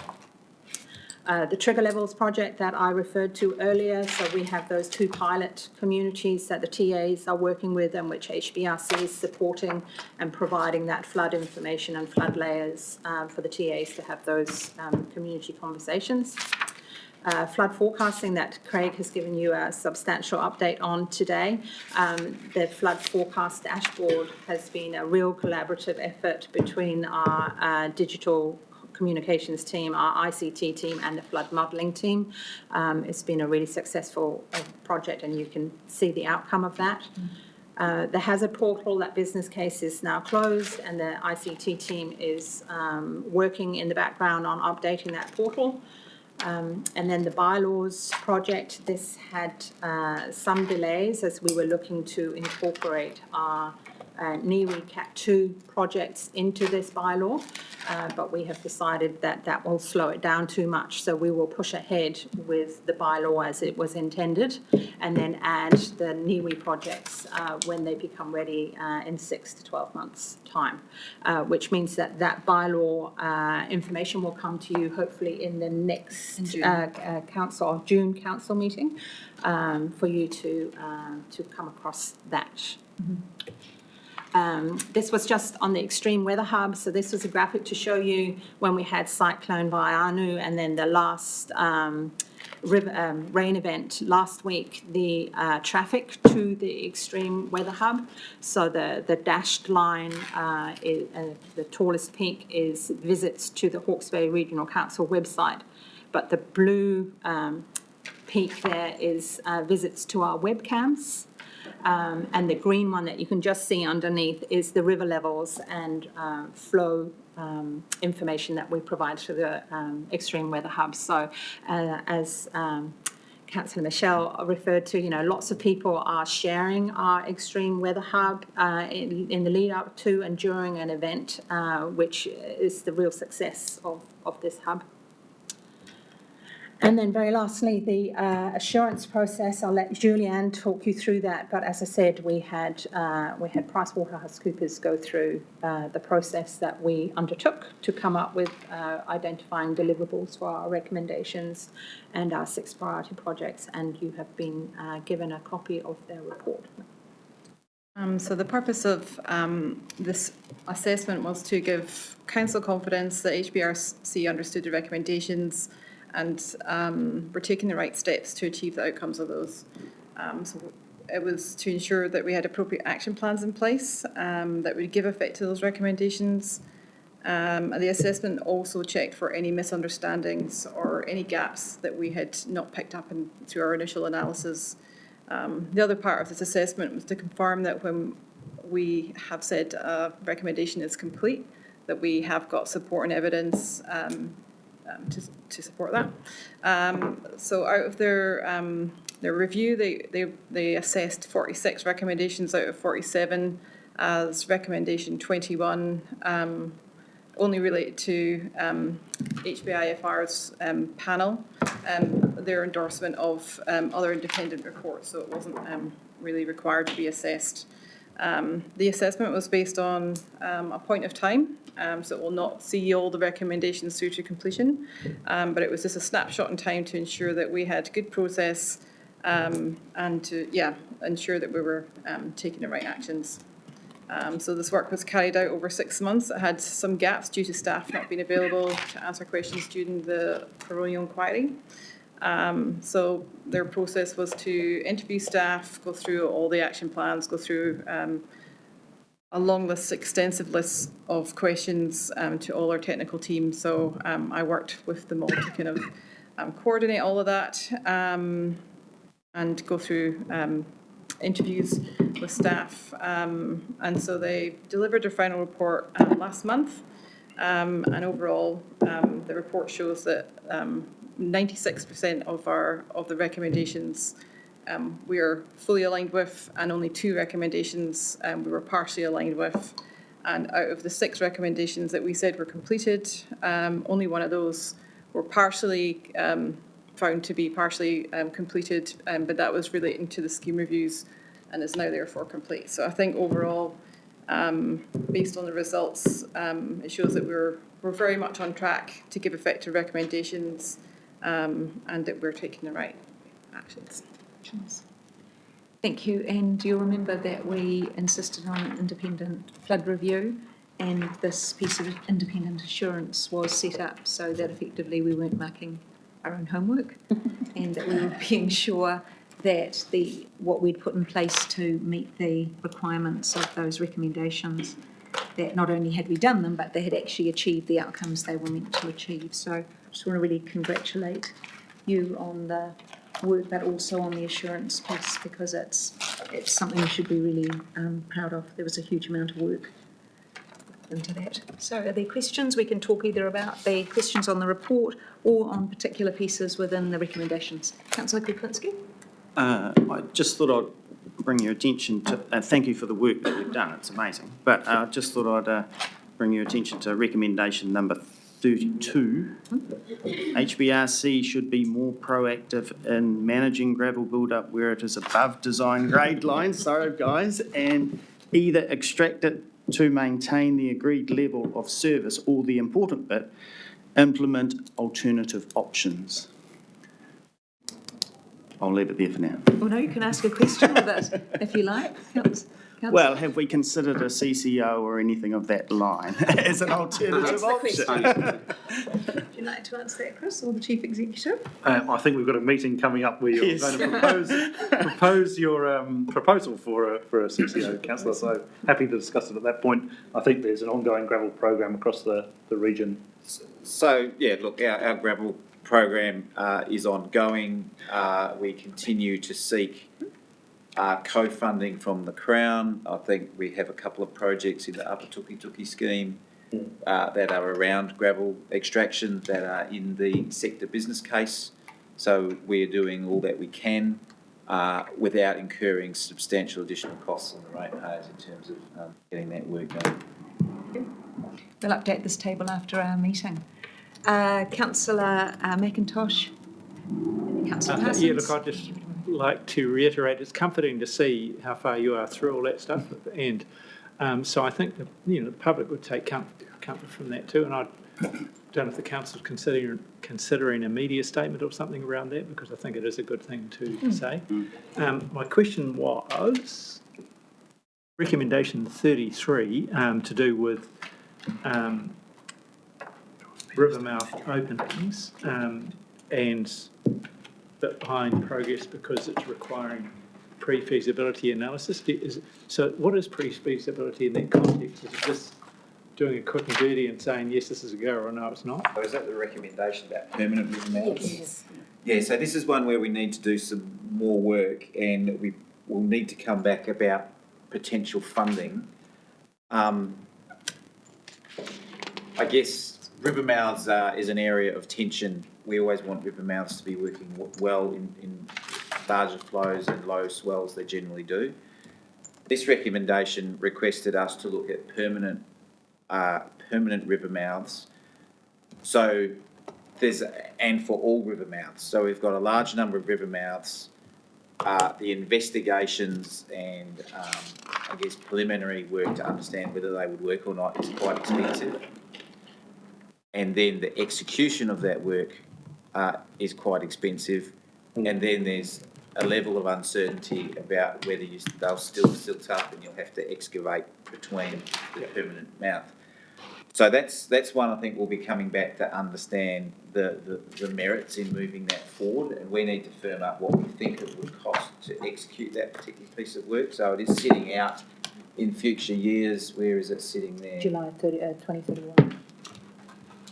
Yeah, so it is actually sitting out in the at the moment. So to rephrase that, really, it's for a good chunk of them, you're probably doing quick and dirty and saying, look, this ain't going to work, it's obviously going to be too expensive, and et cetera. Well, I think to get the confidence of the assurance, we need to do a bit more than a quick and dirty. We would need some expert advice, and they'd probably need to write, that advice to us. So that's like getting Tonkin and Taylor to do an assessment of whether it's feasible or not, or a company like that with the right skills and experience. So it is quite an expensive proposition to go through. Yeah, I just don't want to spend a huge amount of money on something that's initially quite obvious that it's not going to be. That's right. So I think what I've probably failed to communicate is we share a similar view, but we will need to come to council to make a specific decision on executing that piece of work. At the moment, it's not funded, so we would need to come and say, this is the scope, this is the funding we require, and we would discuss there around the relative merits of actually executing the work or not, whether we're just going to plan for a whole lot of work we can't afford, and then what is the impact on the community. Thank you for bringing the point up. Councillor Parsons? Okay, where do I start? Got a few, but I'll try and maybe do an overall question. First of all, page 49, point 24, it says to have a definition of unacceptable flood risk. Do we have that? Is there a matrix? Is there a definition? I just want to get this right. So page 49 is a table. Page 49, that's in the... Got a different 49. It's recommendation 24. Yeah, recommendation 24, point C, define unacceptable flood risk. The regional policy statement provisions. Do you want to answer that, Chief Executive?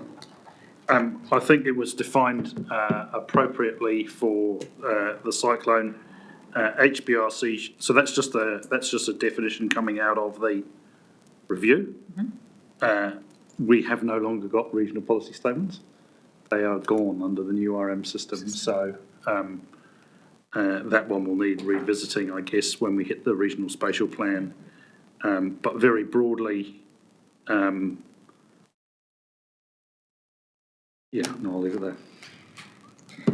And does that answer your question, Councillor Parsons? No, Not really. No, but that's okay. No, it's important. Kick it down the... What the flood review was flagging was that it was important that regional spatial plans, or whatever the policy statements were under current legislation or changing, defined within them areas of flood hazards, areas where flood management systems may not meet whatever the standard is, 1 in 100 at this time, that it defined areas of unacceptable flood risk. So it was a broad recommendation to ensure that this council managed and mapped those risks within whatever system is there. So this is the type of work we will develop under the spatial plan. Okay. In regards to the hazard portal... Which number? That's number 20. Mm-hmm. That's on page 48. Mm-hmm. The hazard portal, I thought that was more to have a look at the region and say this is where the hazards are, but not to use as a tool to mitigate or to alert people. It was more for if you were going to go and buy a house, you want to see if is that a dangerous area to live. If you're going to get insurance, the good old insurance companies are going to go in there and use it to mercilessly. That is correct. Correct, so that is the purpose of that. Okay, it just seemed like it was in an area where it's saying that it's going to be used. Should take a precautionary approach when providing future flood inundation.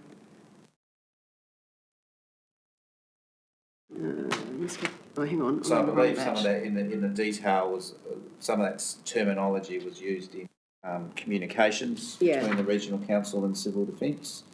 We don't use those words in the portal in terms of worst case scenario, etc. Yeah, I might be looking at the wrong part, but I've seen it. I've noticed it in a few different places where I was thinking, have I got the wrong end of the stick of what the portal is?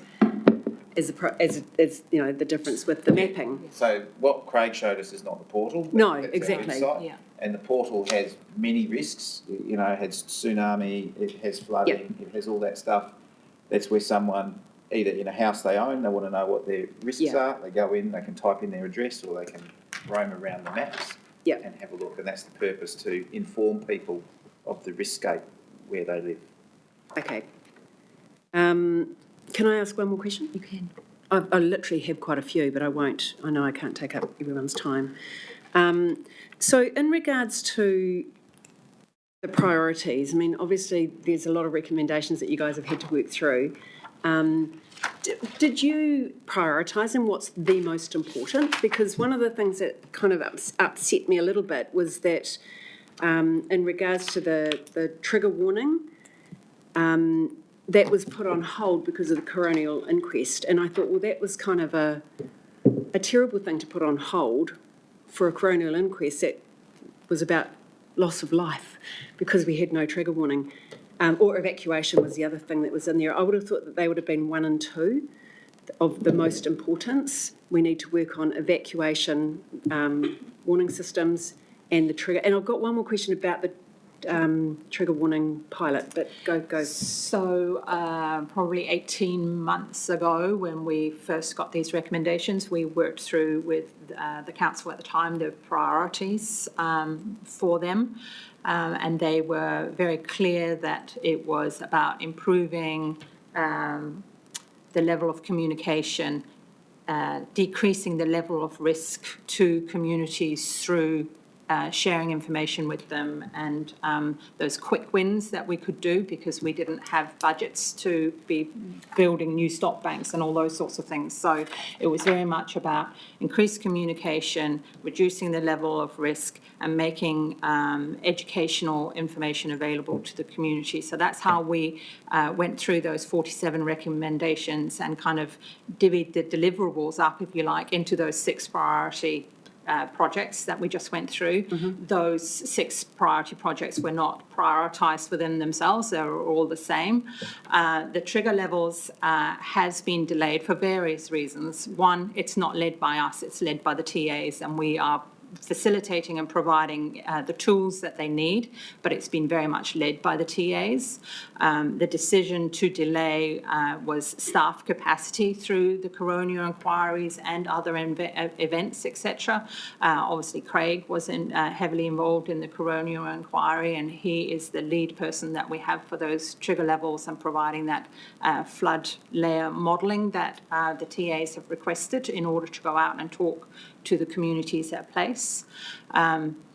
So it's not that it's a less priority, but it was just felt from the TAs that it was difficult to go out and speak to some of those communities when they were also involved in the coronial inquiries themselves. For the community? Yeah, having chosen ESK and Whirinaki and Waipawa.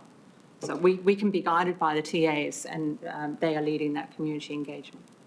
Which is my next question, actually, so thank you for the segue. Because in regards to the trial out at ESK, so you've given the information to the TA, and so what role do they now play? to get it up and running, or? So the TAs are connected to those resilient weather hubs, etc., that Yeah. some of those communities have, and the community hubs that have been set up, they are connected to people out at ESC. The TAs lead the community engagement side, and now through the transformation and the way that CEDAM is set up, and the TAs lead that civil defence response at a local level, and therefore they have the relationship with the community. The regional council does not hold that relationship at that level with the community that the TAs do. I will note, Councillor Parsons, that it was something that Councillor Williams was passionate about, and we pushed and pushed on this team to progress those faster, but we were not able to take the lead on that. So that's. I was going to say, because I wasn't here. Yeah, Councillor okay. Williams asked every time, and we asked to prioritise, but. We have a short question. Oh, can I, just on that, with the trigger level, do we have any eyes over what the TAs are doing with that program? Yeah, so Yeah, we do? we've got a working group with us and the TAs and CEDAM, FENS, the police, MSD. There's like a significant working group. Thank you. Thank you. Sorry. Councillor Curtin wants to move it, That's but only Councillor half my Whitehall would like to ask a very short Mine's question. a very short question. Okay, good to see you. Thank you. Are you able to just go back to the first slide? Yep, right there. So now we're looking at about 92% of our recommendations underway or started. Is it possible for us to see in the next, and I can email this out, an approved budget, expenditure to date, forecast outturn, and any variance for any of those 6 priorities? It's going to be really important for us because we need to know where your pressures are. We need to also know where the underspend is and where we are within the current funding. We can absolutely do that, and actually it is in our reimagining paper that we updated in March that has the full budgets for the HBIFR budget, but we can put that in the next time and maybe share that. Yeah. Share that in the meantime. Thank you. And that's my only question. Brilliant. And Councillor Van Beek will be the last question. Under number 10, it says underway. So Hawkesbury Council should undertake a review of activities allowed to be undertaken on river floodway berms and stop banks to ensure that the flood management infrastructure is protected from damage and ongoing maintenance requirements. So that's underway. At no cost to our council, we have got an action plan, but actually we should have taken action. And I'm really grumpy about this. Prior to the last cyclone, there's a huge berm, a stockpile of gravel in a place where during Cyclone Gabriel, our stop bank in Twyford broke. And there's a huge stockpile that is, I would say, 10 times bigger on the berm. Here we're saying we should not have that because that will actually damage our stop banks if we have a major flood. It's still there. I'd rather actually break a lease agreement with a contractor than break a stop bank. Very simple. Change your operation and do it. But this is actually not acceptable from our community's point of view.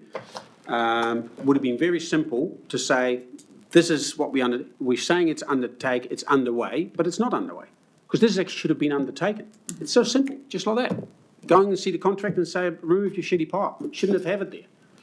That's how it is. Councillor Van Beek, so there's 2 issues. One's the bylaw that's associated with that. Nothing to do with bylaw. I'm just saying that there's 2 pieces in it. So there's the bylaw piece that you've touched on. Can you comment, Chris, on the particular gravel pile? So the councillor's referring to a large stockpile of gravel where we have worked with the contractor that stockpile is being removed. It won't be replaced.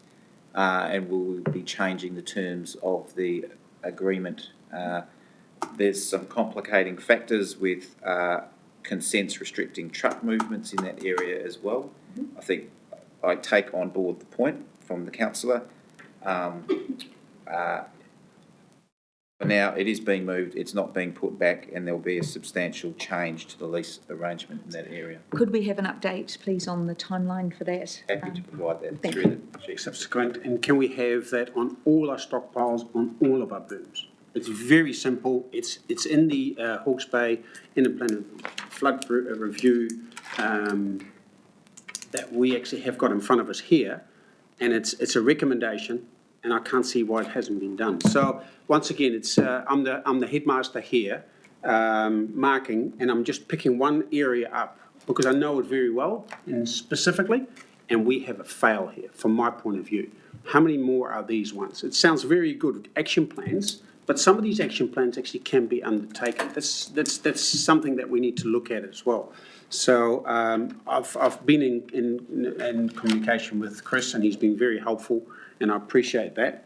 But we just need to make sure that these things, which are very upsetting for communities, and that's what I was dealing with as a councillor, that in Twyford, this actually broke up, and our community wasn't happy, as your community at times is not happy either when they see things not happening according to what was promised. Thank you, Councillor Van Beek. So, Chris, can we have an update on that particular one, but also an overview of any of the hotspots for those gravel piles within the system? Chief Executive to refine that request. Yes. It could be quite large if it extends Okay. to every stockpile of gravel on all of our rivers. That will be a very large piece of work, and so we'll just refine the question. We'll have an action point to discuss and refine down what's important within that. Okay, thank you. Councillor Curtin would like to move the paper. Yes, I'm happy to move the paper. And Councillor Waitoa wanted to second it. One question. And Councillor Ormsby would like to ask the very last Just question. really one easy question. Yes, sure. So recommendation 47 on page 54. It talks about how we fund all our future works and the need for the revenue and finance policy to be reviewed to do that. And this is for the whole table, I guess, up front, is will we be having that opportunity in our long-term plan workshops? Has that been planned? Yes. Yes. Fantastic. Great. It was. There we are. That's how you ask it. That's how you ask a quick question. I've got a quick question. We have a mover and a seconder. Would you like to speak, I Councillor would Curtin? very much like to speak, Chair. Right. For the next 5 minutes. No, look, I really commend the staff for the actions on those 6 priority projects. It's really, really important work, and very pleased to see the progress that's been made. I do have some comments, though, around our Q4 report. So that's for the full year. And that's to make sure we've got an assurance. We've talked about assurance, and I think you've picked up around the table the desire to actually ground truth some of this education and accessibility of information that's there. And I'm not seeing that currently. So Councillor Waitoa sort of referenced the financials, and it'd be great to see those, but then we need this assurance thing, and that's quite extensive. What I think you've heard is that we need to ensure we live in a little bubble in our world, and we don't really know for sure whether what we're trying to sell out there is actually being taken up. So we need to have conversations with the people out in the real world to understand what capacity they've got to get online. And I think we need to go and check with our hubs and our marae to make sure they do have capacity, and we need to do something about that if they don't. So that the person that the networks are important. So we need to assess the networks. We need to assess and make sure Civil Defence, CDM, is on the same page, that they've got this framework and they've got that in their work plan because they're obviously a central player in it. And we need further to that, the TAs to be very significantly engaged. We need to pull this together, and I think this council, given the circumstances, need a lot of assurance that what we're doing is really happening on the ground. And if that means visiting us at Hawke the day before an event to make sure we understand that, what's going on, we're welcome to do that. So it's that sort of doubling down on assurance and ground truthing that I think we need to see in the next little bit. If it costs us money, so be it, because it's so vital that we know that all the things we're proposing through this process are actually meaningful on the ground. Thank you, Councillor Waitoa. Thanks, Councillor Curtin. Can I suggest that we put this on for council workshop time or discussion? Because I think you're crossing a couple of different issues. So we have the PwC assurance piece on the independent flood review recommendations and delivery. And then I think you're specifically talking about some of the pieces that cross over into CEDAM. So I think let's have a bit of workshop time and work out exactly what we're looking for in terms of assurance pieces, craft that up a little bit better because... I'm not so much differentiating the PwC stuff. I'm saying assurance goes much further than us ticking a box and saying we think we've done a good job delivering that. Yes, I understand that. And we need to know what the impact is. I understand that. Okay, I'm going to put it on for further discussion. Councillor Waitoa, do you want to speak to? I'm fine, thank you. Okay. Further comments, Councillor Yeah, Orsted. I just want to thank the team actually for the work advanced on this. It's been a long time coming. And every quarter you're ticking things off. So, yep, thank you for that. And I'd like it to be shared also, the audit with our independent panellists who were a part of this whole process and bringing forward these recommendations. I think they would like to hear how we are progressing. And then just from, I guess, a personal point of view in the emergency hubs, especially from the last cyclone, I think that's doable, what you're talking about, Neil, but it's also sitting in HDC's emergency hub Ropu. So I'm a part of that from, the Waihoki Marae perspective. And there's some really good things that happened there in that whole, it was like a training for everyone. So things are happening. Everyone used the flood hub. Everyone felt like they were far better informed than the last time. So there are huge improvements that are made there. It just sits within that Hawke's Hastings District Council Emergency Hub group. Yeah. Thank you. Any other comments? No? A mover and a seconder. We have a recommendation to receive the report. All those in favour, please say aye. And against, that's carried. Thanks very much, everyone. We are quite over time, so we're going to move into public excluded and then let's take 5 or 10 minutes to grab a cup of tea and come back. So I'm happy to move us into public excluded. Did anyone want any further information on why? No, you're happy to move a second. Councillor McEvoy, do anyone want more information on why we're moving in? Happy with that? All those in favour, please say aye. Any against? That's carried. Thank you. So let's just, just come back at 10 to grab a cup of tea and...